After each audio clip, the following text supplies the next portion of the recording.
The 5 organic molecules and the calcium ions function together in a coordinated manner to cause the thin filament to slide past the thick filament.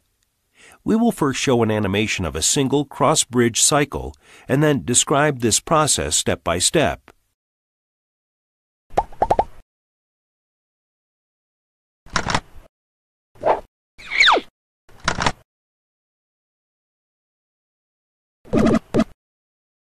As you've just seen, cross-bridge cycling is a continuous event.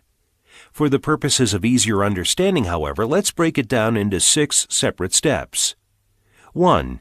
The influx of calcium, triggering the exposure of binding sites on actin. 2. The binding of myosin to actin.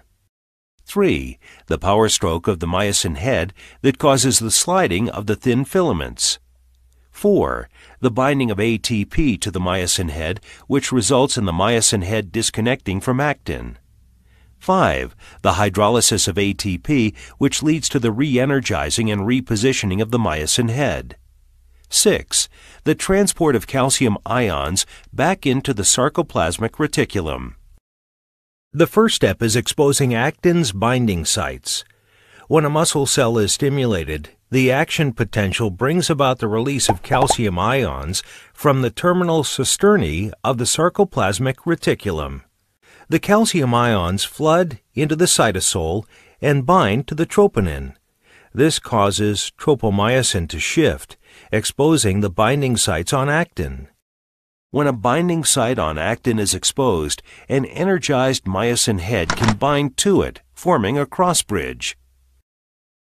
The binding of myosin to actin brings about a change in the conformation of the myosin head, resulting in the release of ADP and inorganic phosphate. At the same time, the myosin head flexes, pulling the thin filament inward toward the center of the sarcomere. This movement is called the power stroke.